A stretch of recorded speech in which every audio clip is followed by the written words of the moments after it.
Tanis, it's so good to see you. I've been looking forward to, I was hoping to be meeting with you this summer. I started trying to reach you. You never got my communication. Reach you many months ago because I wanted to meet you in Britain to do this story live on the ground. But here we are. COVID has happened and it's now virtual, but welcome. Oh, thanks so much for having me. And I'm just really glad to be here in any form that we can be together. Indeed. And I would like to start out by finding out a little bit about your own childhood and the nature of your being, so people understand why you were able to connect with the elementals and they with you. So give us a little bit about your childhood, and we're going to get into some really profound stuff. We have hours we could talk about, but I think we need to touch on this one big thing today, as well as the stories that happened in Ireland. So take it away on your childhood.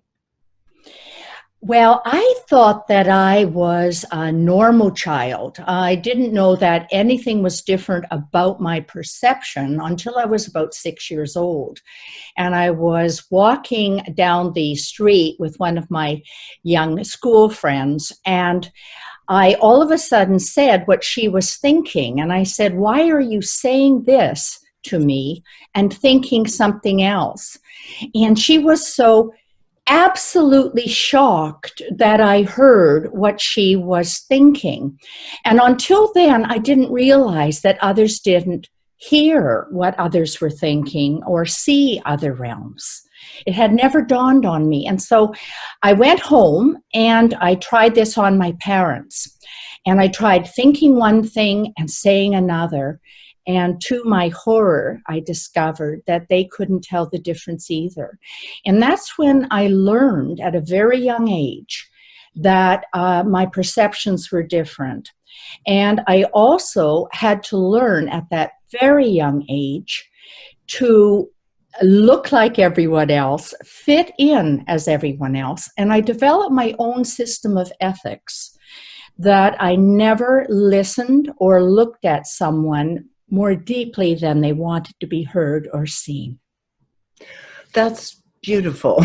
And this allowed you then to be aware, I mean, even in a physical sense, to be able to see into other dimensions at some point along the way. When did your ability to see elementals and others begin?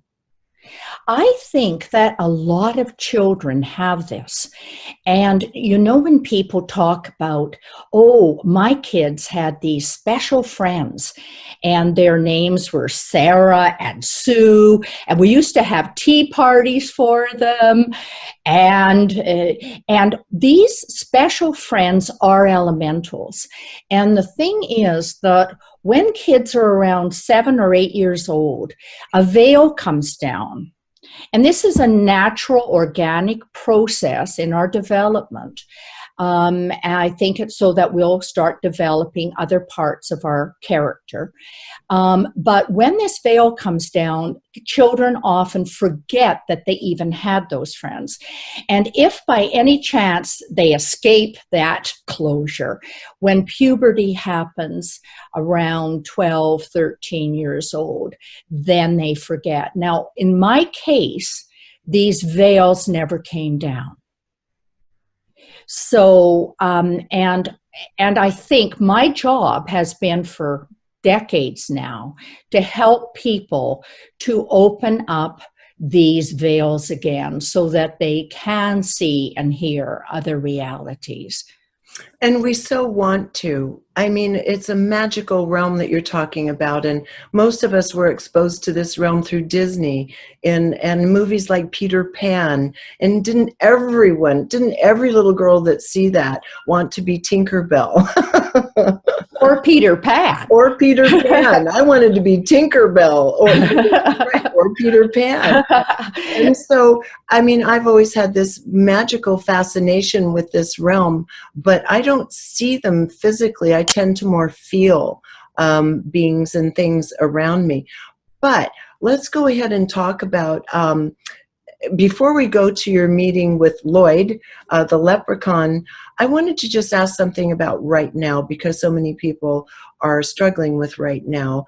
Before we start rolling the camera, we were talking about how this new COVID world where we're deprived of nature and one another to such a great extent is having detrimental effects on many levels on a lot of people.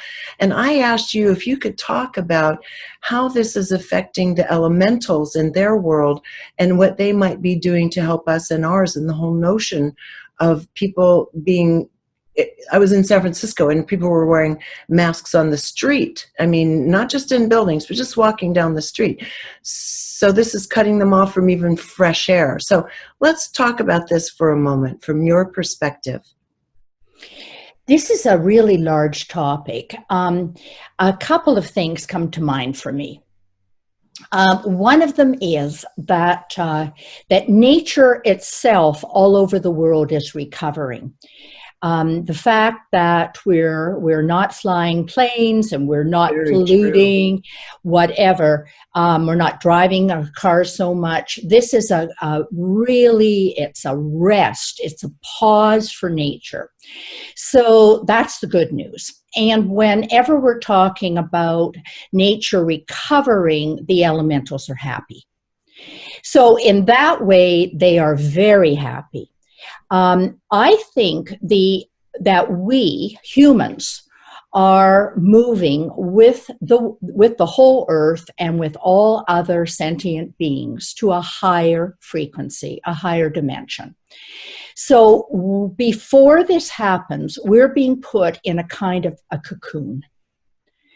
And it's like the caterpillar.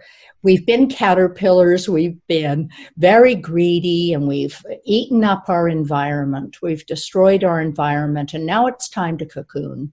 And in this cocoon, which is our great pause, we're going to be transforming ourselves into butterflies. And butterflies for me are world servers. People who are going to be guardians of the earth, and as such will co-create with elementals a beautiful, healthy earth. So elementals are aware of this destiny. They want to partner with us. They have in the previous times. They're looking forward to it. And we're being put into this bubble so that we can transform our thoughts enough to be able to open up to other realities. And so elementals are fully in support of this, and they are chomping at the bit in a way, waiting for us to be able to join them and to co-create with them. But they know that this is a necessary step. It's interesting you say that, because it is true. We started seeing blue skies without a lot of chem and con trails above, misted over with chemicals, really for the first time for any period of time, starting in February, March of this year. And you're right. I mean, the traffic is down. Consumption is down. All the ways in which humanity have distracted ourselves have been severely limited. Even trying to go to Amazon and have your instant gratification isn't working because things aren't arriving as quickly. Everyone's having to, as you say, the great pause, and I agree.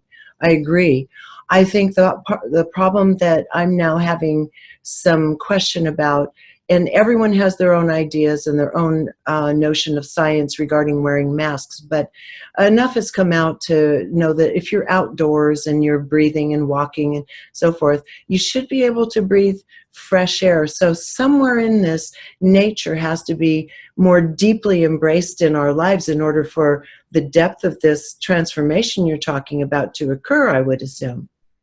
Yes, and we are going to have to unmask. Yes. This is going to happen. But this is part of humanity's first, when we are confronted as humans, we go on the defensive. So masking for us, inoculations for us, is a kind of defense mechanism. It cannot be a long-term strategy. But that's the place we're at right now. And we're going through a massive dark night of the soul. In fact, I've just finished writing this book about working with the body elemental and body consciousness. And in it, I've had to go into the dark night of the soul, because this is the dark night of the soul for the entire world, where we come to realize that we are not in control. We are not in control of, I'd have to say, universal consciousness, the source of all life, and our part in that. And but we're right now in defense, still pretending that we are, and we're going to try all of these things before we realize we're not. Yeah. And when we realize we're not, we can go into a real depression collectively. And then we will get to the final step, which is a deep surrender to the divine, to spirit, to universal consciousness. And then we will really be able to work with the spiritual laws, which are the same as natural laws. They're no different. Indeed. And I love the way you put this. And I love the fact that you're smiling while you're talking about going into a deep collective depression. A lot of people are already there. But I happen to agree with you. We can only put it off for so long. And, people say, oh my God, this is horrific. And I think, if you listen to a lot of geologists and historians and archaeologists even, they talk about periods of mass extinction. They talk about pole shifts. They talk about complete annihilation of the human species over and over again. And I think COVID is so gentle a way to awaken compared to any of these catastrophes that could have happened. And we can argue about it all day and what it's done to our economy. And yes, these things will have to transform, reform. Our lives are going to change. But we were begging for it. We were so out of balance, Yeah, we were. And it's interesting that even things like the polar ice cap melting has now taken a back step in relationship, because we're thinking of us again, which is the ego. Yeah. And all of these little things, which are really large things, that have been hits. For the last couple of decades, we've been seeing collective hits: the eradication of species on the planet, the melting of the ice caps, COVID.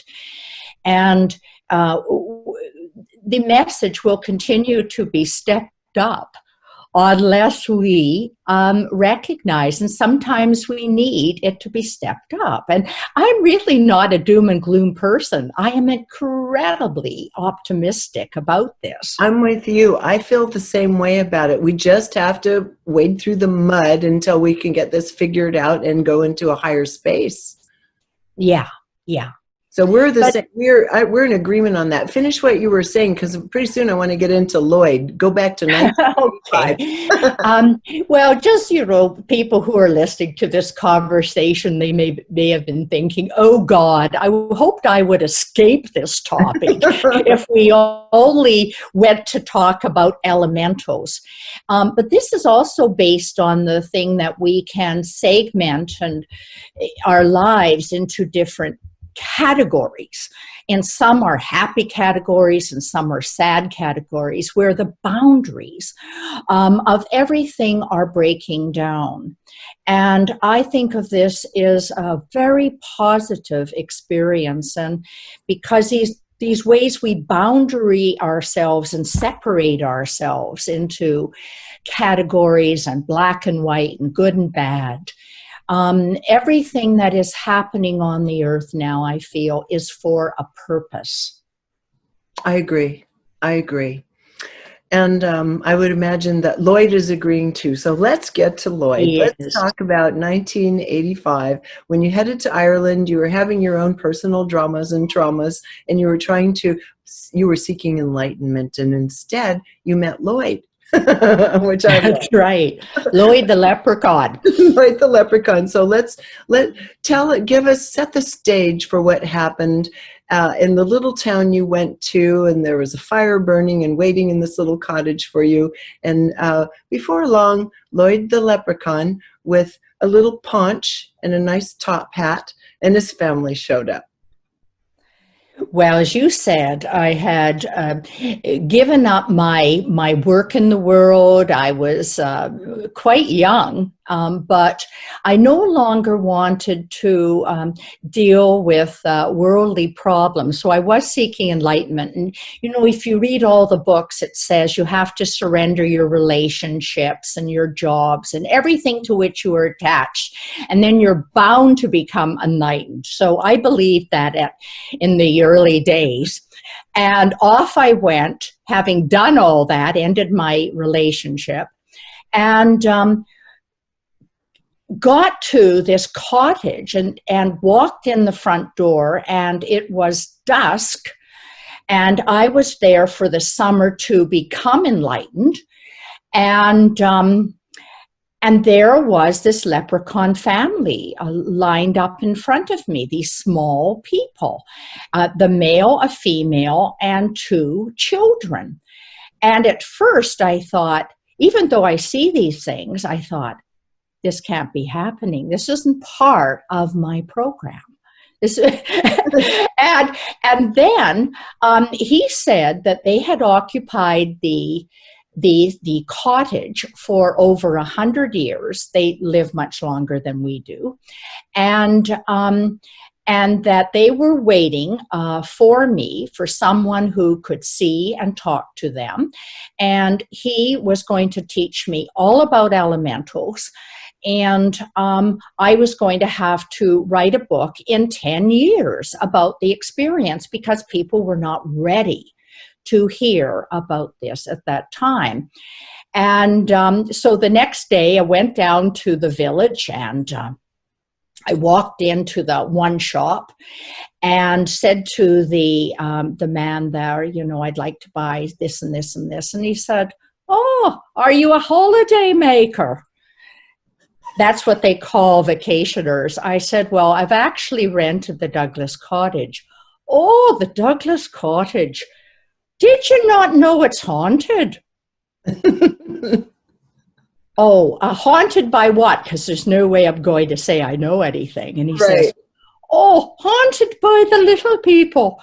He said, "In fact, you're living on a whole haunted lane. The locals don't even go down that lane at night." So this was my introduction to my enlightenment summer. And so, yes, it changed my life, is the best way to put it. He went about telling you right away that he was there, and he was the chief of the clan, and that he was there to start teaching you about a thing or two. And you were to make him porridge and serve him mead and honey and milk and all this, and he would be teaching you a thing or two. That's right. let's talk about the primary lessons that he said their kingdom. I was very interested to learn that they don't have individuated soul/will in the way that humans have, and that they're working toward that, yet they have the ability to manifest seemingly out of thin air in their dimension very easily. So we admire that and wish we had more of those manifestation abilities. But the way they say it, the humans are the creator species. Launch into what he meant by both of those things and what the kingdoms are learning from one another. Whoa. Well, for example, humans have free will. That is what we have. So we're beings of free will, and that is what it takes to become a full creator. You could say we're kindergarten gods. And elementals are beings of joy. joy and and spontaneity. And we were originally meant to work in partnership, that humans would see the earth and say, oh, this would make a more beautiful earth, and then elementals would manifest it in the physical dimension. Because elementals create everything on the earth. They create the trees and the minerals and the water. There's elementals that create everything. So we have to work in consciousness with elementals if we're going to become full creators, if humans are. So when people say, well, how come I can't see them? It's because they live in a higher dimension, a higher frequency than we do. And they're living in the same frequency that the angels live in, that dragons live in, that other beings live in. And these are all beings in our myths.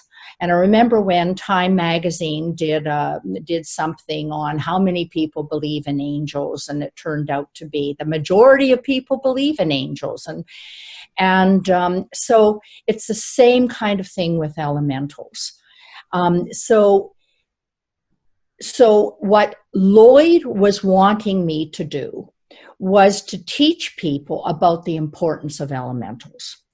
Really, that we have to work with them to be able to have a beautiful earth.